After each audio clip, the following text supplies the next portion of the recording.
Morning, children. I'm going to read you a story today called Up and Down by Oliver Jeffers. It's about two friends, a boy and his penguin. And I'll tell you the story and see what you think. Oh, sorry, children. This is Eddie here.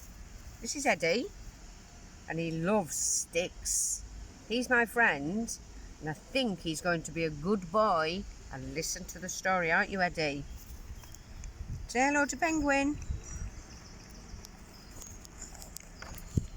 Are you listening to my story today, Eddie, as well, with the children? So once there were two friends, a boy and a penguin.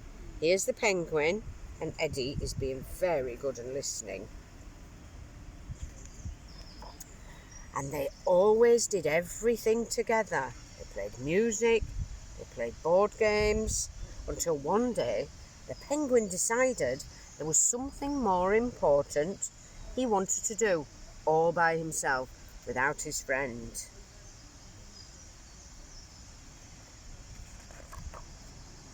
What did he want to do? He wanted to fly. Are you watching the penguin fly, Eddie? Or try to fly? He did have wings after all. Here are his wings. But they didn't work very well. Although that didn't stop the penguin from trying. Did it, Eddie? He tried and tried.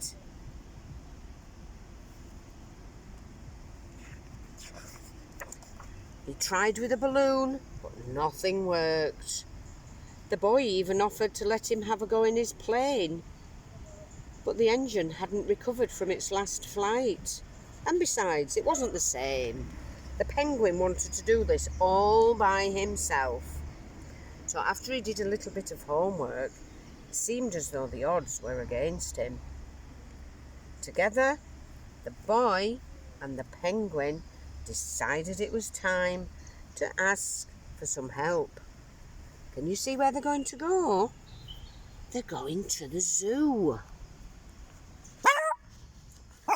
Eddie, are you talking to me about my story? What are you saying?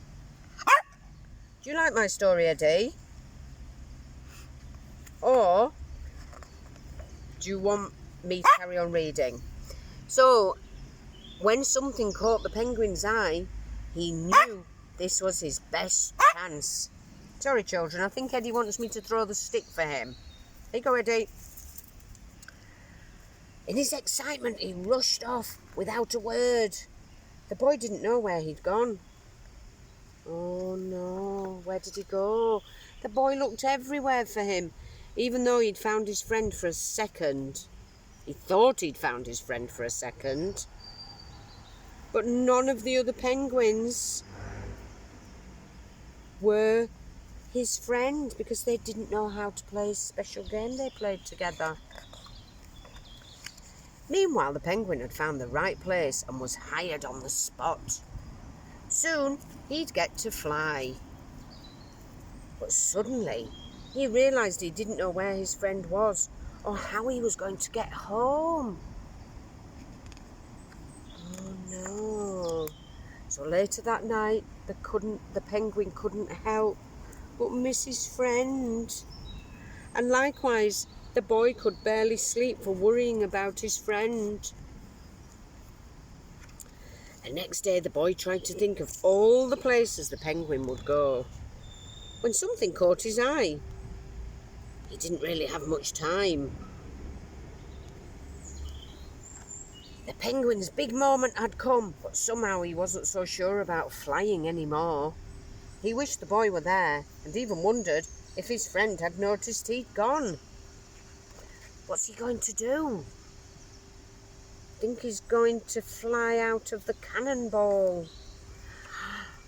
Bam! It was too late for thoughts like that. He took off like a bullet. He was gone.